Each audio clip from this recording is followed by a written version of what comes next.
बाप के दाढ़ी होना बहुत जरूरी है यार, वरना वो बाप में रूहानियत नहीं पैदा होती। अब्बा दाढ़ी वाले ही अच्छे लगते हैं यार।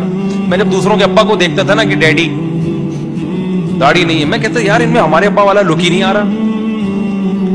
चीजें बड़ी नोट की। देखो बाप में ना इंसान को एक रूहानियत नजर आती है, वो दाढ़ी के बगैर पैदा नहीं। खुदा की कसम बाप पे दाढ़ी बहुत प्यारी लगती है मुझे।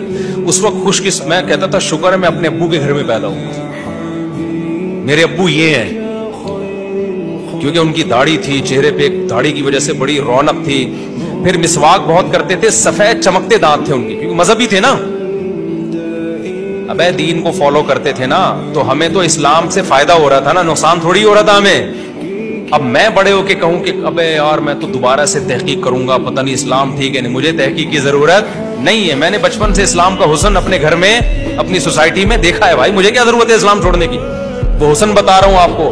मेरे अब्बा के दांत सफेद चमकते, क्योंकि हर वक्त क्या करते थे, मिसवाक, टूथपेस्ट ब्रश का इस्तेमाल नहीं करते थे। कमाल की बात है 63 साल की उम्र में एक दांत टूटना तो दूर की बात, हिला भी नहीं था।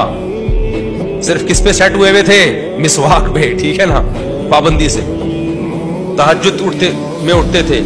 जब घर में मसाइल आते थे, रूहानी टोपी ड्रामों के पास नहीं जाते थे, क्योंकि अल्लाह पे तवक्कुल और एतमाद इंसान को इन चीजों से रोकता है। हमने देखा सब्र करते थे, 2 रकत पढ़ के दुआ मांगते थे। ये चीज हमें दूसरे मजाहिब में नजर बोलो नहीं आती। हमने देखा खर्च करते हैं, सदके खैरात करते हैं अपनी आमदन से, छुपा के भी देते हैं, दिखा के भी देते हैं ताकि तरगीब हो। ये चीज हमें दूसरे मजाहिब में नजर बोलो नहीं आती। मेरे वालिद साहब के जिम्मे किसी का 1 रुपया होता था, जब तक अदा नहीं करते उनको चैन नहीं आता था। जब दुनिया से गए हैं ना, हमें ये ऐलान करने की जरूरत नहीं पड़ी भाई वालिद साहब का किसी से लेन देन हो तो हमसे राब्ता करें। लोग जनाजे पे ऐलान कर रहे होते हैं ना, हालांकि कर ही रहे होते हैं, देते फिर भी नहीं है। जनाजों पे आजकल ऐलान हो रहे हैं भाई मैयत से जिसका कोई लेन देन हो तो लवाहिकीन से राब्ता करें। बस ये फॉर्मेलिटी होती है, उसके बाद किसी का बाप लवाहिकीन से राब्ता करके 1 रुपए तो निकाल के दिखाए ना। तो हमने देखा भाई ये तो सारा मजहब, अगर वो मजहबी ना होते तो ये सारी क्वालिटी उनके अंदर ना होती।